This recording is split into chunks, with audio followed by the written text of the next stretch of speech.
na may posisyon sa gobyerno Correct. at may magagawang paraan. Sana naman hindi siya mabigo. Exactly. Yun eh. Sana hindi siya mabigo. Oo. Hindi tayo mabibigo. Hindi namin alam, sasabihin namin doon sa hindi mabigo eh. Kasi hindi din natin alam. Pero sana nga, hindi lang, yun lang. Alam ko, Andre, no? Libre naman umasa. Ha? Libre umasa. Hindi, pero how did we get that letter? The fact that pinablicize nila, they gave it to us, gagawa nila ng paraan yun. Ay, wala Siguro na. naman. Lumabas na eh. Alam mo yun, Binroadcast hindi naman na eh. bibigay sa atin yun. Diba? So mamaya type natin. Abangan. Ilagay natin doon sa website. Yes. Someone can do that, di ba? Yeah, oo. Mamaya, gagawa ako ng letter para kay Pauline. Lalagay ko sa yellow pad din. May yellow pad ka pa? Ha?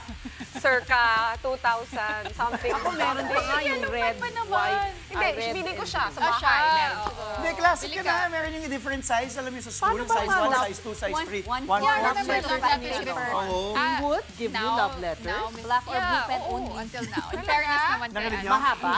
Mahaba. Handwritten? Oh. Handwritten. Dati. Very old school yan. Wow. Wow naman. Okay.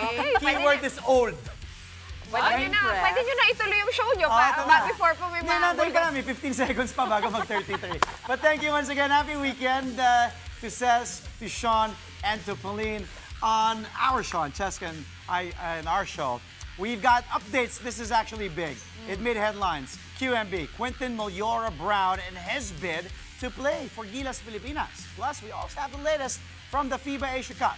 And another new coach in the PBA as Willie Wilson takes over the Phoenix Fuel Masters. Interesting. I'm Andre Felix. And I'm Cheska Toncado. And here's tonight's play-by-play. Ramiro, the show by Mamoy leads. Future moves puts it on. Unbelievable. Gemma on the left side. Oh, the pass! Bacunas rejecting Esteban for the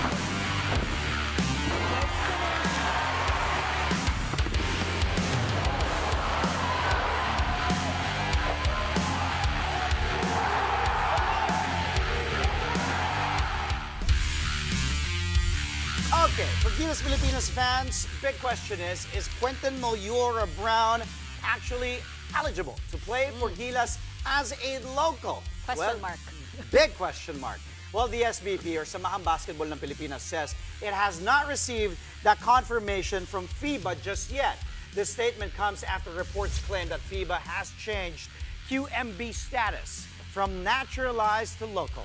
That man right there, SBP President Mr. Al Panlilio, says while the development is unconfirmed, Meliora Brown's presence would be a very big boost to the national men's basketball team.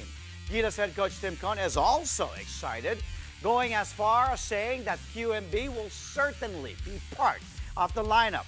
More than his skills, Gilas could really use QMB's size, especially during the upcoming FIBA World Cup Asian qualifiers this November.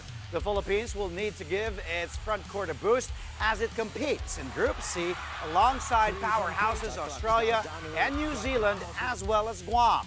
Meliora Brown played his lone year in the UAAP last season, 87, helping the UP Fighting Maroons with the men's basketball championship. He was most recently seen with the Macau Black Bears when they played against Gilas in a tune-up before the FIBA Asia Cup. Reports have said QMB will take his talents to Europe after his Macau stint. Of course, Gilas Pilipinas has already wrapped up its FIBA Asia Cup campaign, and SVP President Al Panlilio echoes Coach Tim Cohn's sentiments, saying the team's run was bittersweet. Panlilio says while a bunch of Gilas players stood out, they weren't completely happy with the team's overall performance. Panlilio points out the Chinese Taipei loss in the group stages was a big hit on their chances of making a deep run in the tournament. But the Asia Cup is seen as a building block towards a possible berth in the FIBA World Cup in 2027 and an even bigger goal, the 2028 Olympic Games in Los Angeles. Gilas ended its Asia Cup campaign after bowing to Australia in the quarterfinals, but making the last eight is an improvement to the national team's 2022 campaign, when the Philippines finished ninth in the continental tournament. Well, the cast of the FIBA Asia Cup semis is now complete, and New Zealand barely made the cut.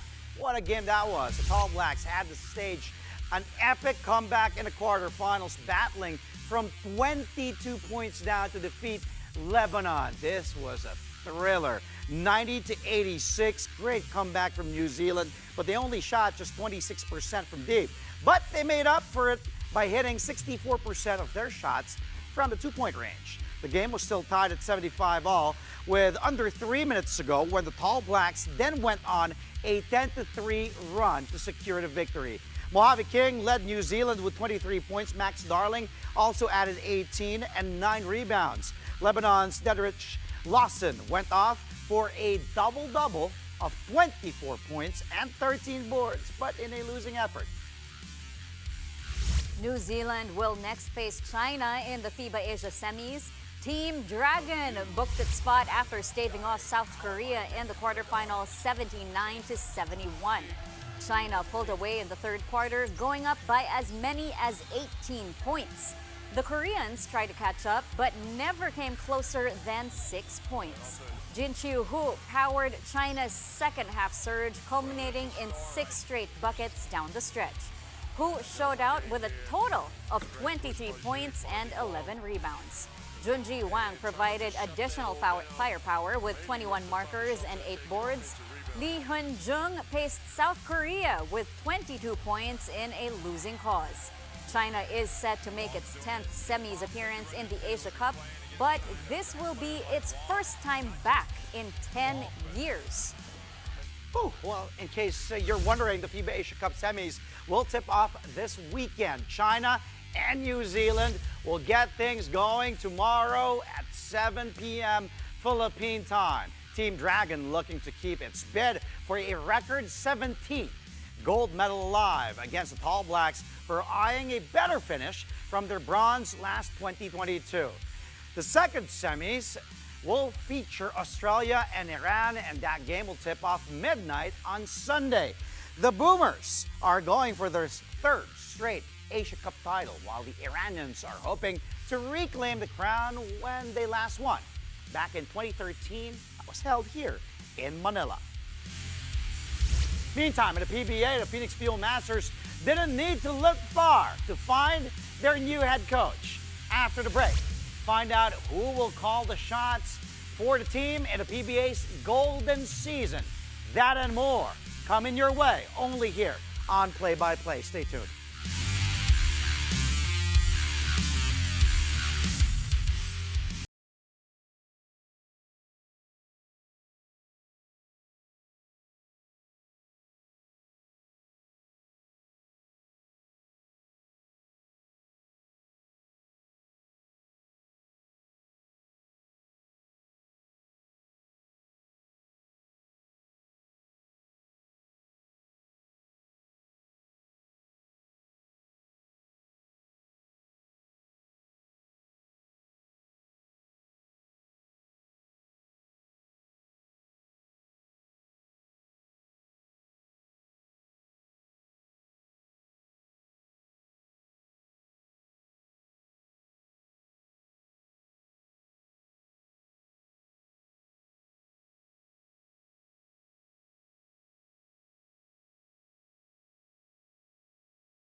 And we're back. Thank you for joining us here on Play by Play, only on One News.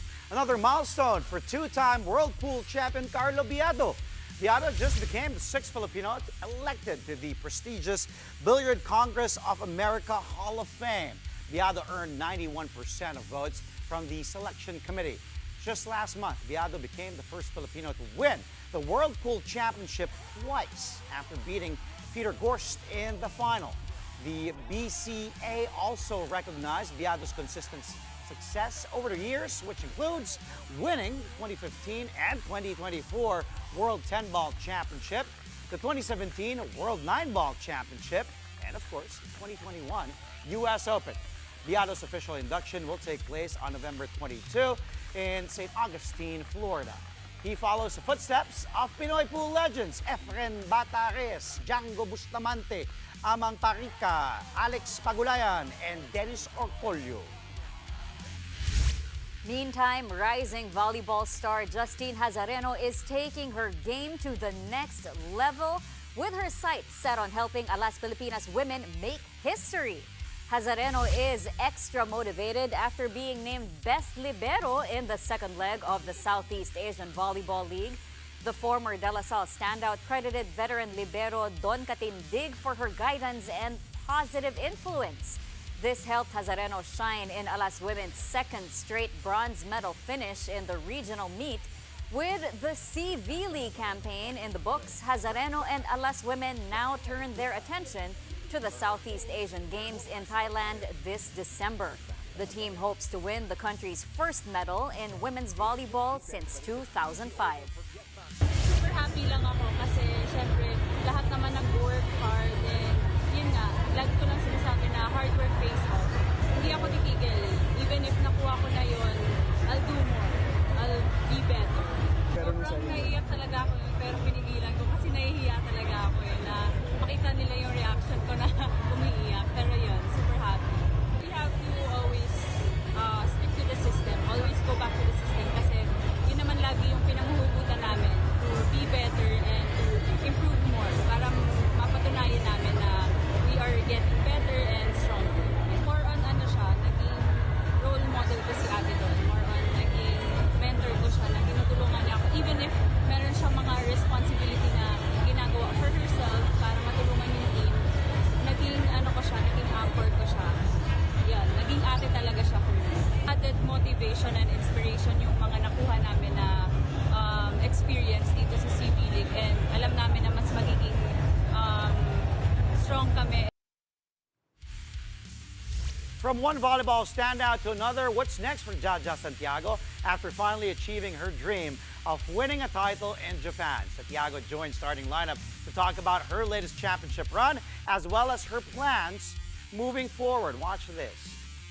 Actually, because last year was very regrettable moment for us because we win straight all the games and then we lost on the finals. At the end, yes. Yeah, it's kind of feeling unfair because we don't had any chance to fight back because it's only one game.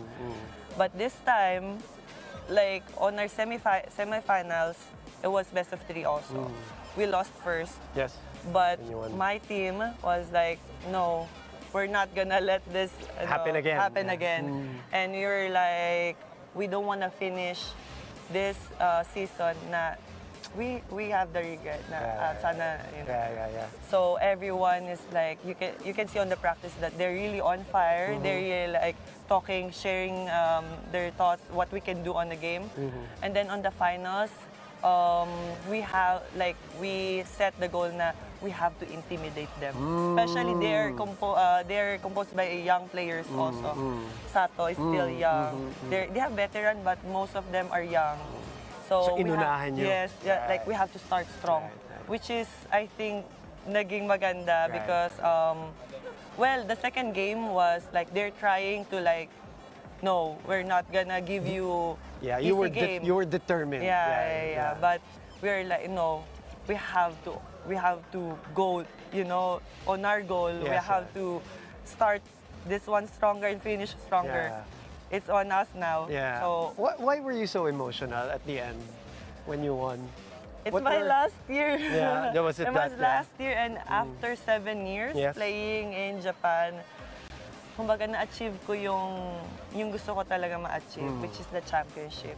Okay, so now that you achieved that, and I have to wrap up our spotlight series with the great Jaja Santiago. What's next? I'll go back in Japan Okay. this time. Okay. Because That's the short term. yeah, I'll go back in Okay. Japan. What's the long term? What are you eyeing? But after this year, I think this is my last season in SB League. Okay. My next is Europe. Really, I'm really eyeing na makapaglaro sa Europe. What is it about Europe that may obsession ka with it? Is it the level of volleyball? What is it? Yeah, it is Okay. the level of volleyball, Okay. and also like their height. Also, I think my height is same as their height. And in Japan kasi they're small, they move fast, their Right. toss is fast. Though in Europe also it's getting faster, but I think because they have the height also, I don't know which level am I right now. So I wanna know kung You want to challenge kaya- yourself. yes, I love that. I love wanna that. learn more. In other volleyball news, the final game day of the PVEL on tour is set for tomorrow at the Mall of Asia Arena in Pasay City. Action starts at 4 p.m. with a battle for third between the Creamline Cool Smashers and Signal HD Spikers. Then, for the main event at 6:30 p.m., it's the championship match between the PLDT High-Speed Hitters and the Cherry Tigo Crossovers. The high-speed hitters are one win away from completing a perfect run in the preseason tilt and winning their first PVL crown. But the crossovers are also looking to end their own drought and claim their first title since 2021. You can catch both the battle for third and the final live on One Sports Plus, and on the Pilipinas Live app. Okay, let's move on to the PBA now as veteran big man Raymond Almazan is staying with the Meralco Bolts. Rock and roll and a former Gilas center just signed a 2-year extension with the team about a couple of months before the league opens its 50th season. Almazan has been with Meralco since 2019. He helped the Bolts win their first PBA title last year when they topped the Philippine Cup. In this year's edition of the All-Filipino Tilt, Almazan averaged close to 7 points and 5 rebounds, but the Bolts fell short of defending their crown and were eliminated in the quarterfinals. Meantime, the Phoenix Fuel Masters have a new head coach, but they didn't need to look far to find him. They promoted former assistant coach Willie Wilson. The 45-year-old coach replaces Jamay Karin, who has been named team consultant. Wilson actually played for the Fuel Masters from 2016 to 2018 before joining their coaching staff and eventually calling the shots for their 3x3 team.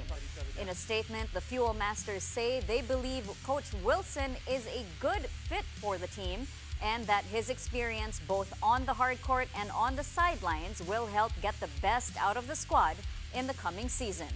Phoenix is coming off a disappointing season where they won just 8 out of 33 games, including a 1-win conference in the Governor's Cup. Coming up, tennis icon Venus Williams gets her own Barbie again. Find out what inspired the new doll's design when play-by-play returns here.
Welcome back. You're watching Play-by-Play on One News.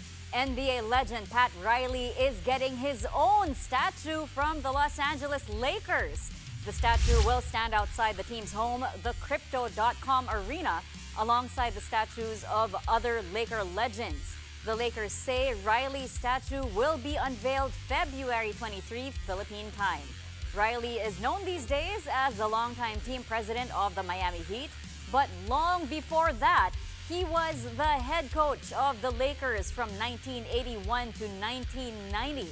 Riley is also considered by many as the brains behind the Lakers' famous Showtime era during the 80s. He led the franchise to 4 NBA championships. He also guided them to 50 or more wins in each of his 9 seasons in LA. Riley was also named NBA Coach of the Year in the 1989-1990 season when the Lakers finished with 63 wins and 19 losses.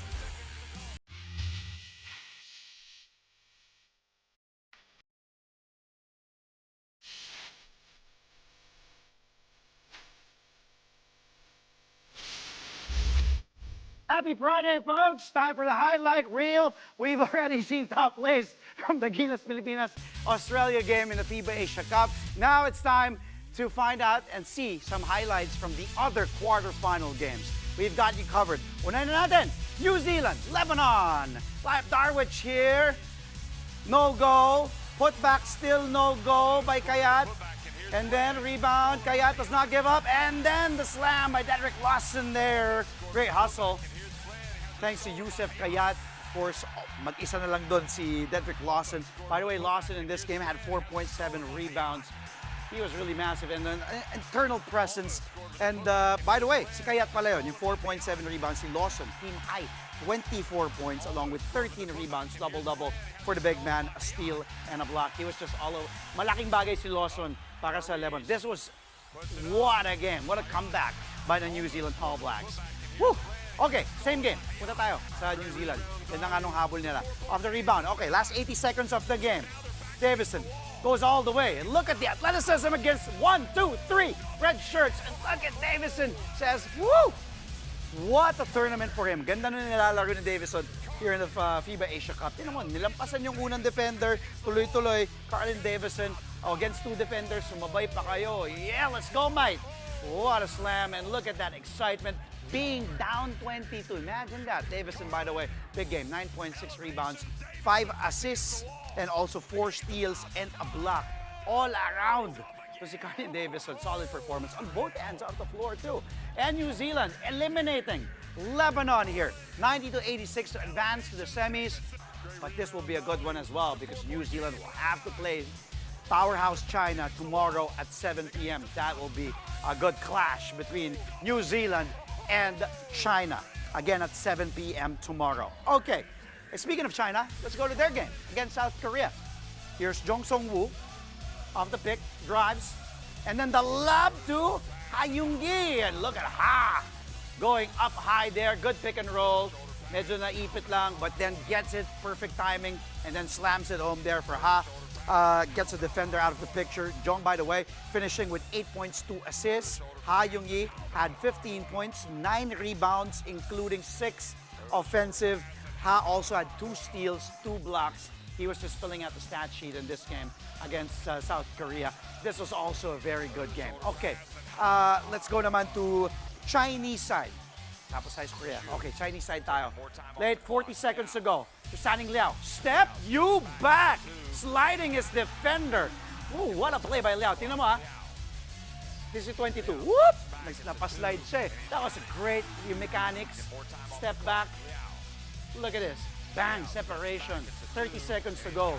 Dagger there for China. Liao, 4 points in this game as well as 3 rebounds and 2 assists. China then moves on after beating South Korea 79-71. Again, their game tomorrow, New Zealand, China, 7 p.m. That will be a really good semis game. Panoorin natin yun. Okay, let's go to Iran against Chinese Taipei. Off the miss, Arslan Kazemi gets the offensive rebound.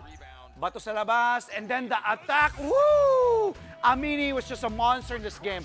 And remember, Amini, we've been featuring him a lot of his highlights, his plays sa highlight reel. He's been having a solid campaign dito sa FIBA Asia Cup 2025 in Jeddah, Saudi Arabia.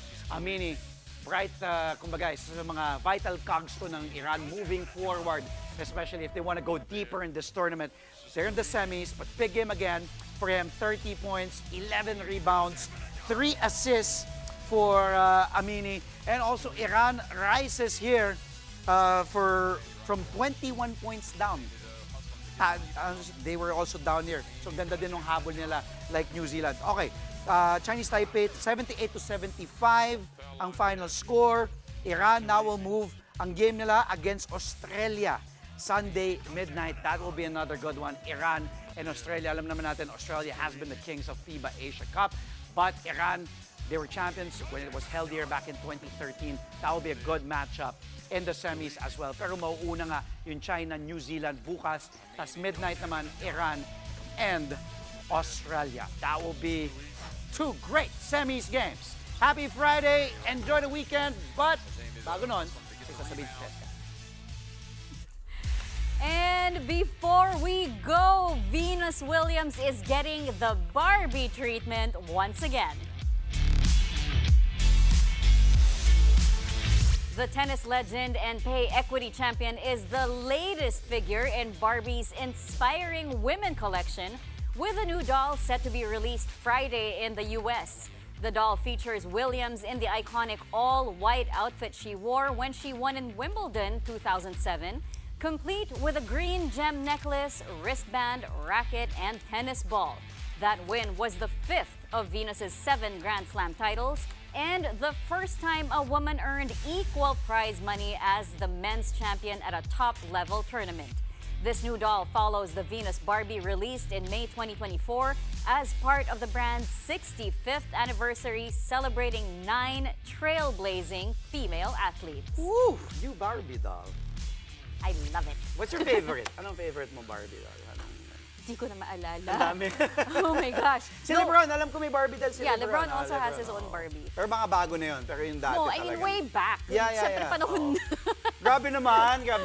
Hindi. Classic kaya yun yung mga ano. Pero it's nice ha, di ba? Siyempre, alam mo nga, we were talking about it, I remember. Kasi yung diversity of the Barbie dolls, alam mo yun? Because before, And I know there's a naka-stereotype. Filipina Barbie Yes, also, diba? Oo naman. Kumbaga wala na yung stereotype kasi before, It was all di ba kailangan blonde. correct. But that was the first ever Yeah, Barbie. And then oo. I think through the decades naman, more and more Barbies were Correct. released. And okay, sakto. That's all from us tonight and the whole week.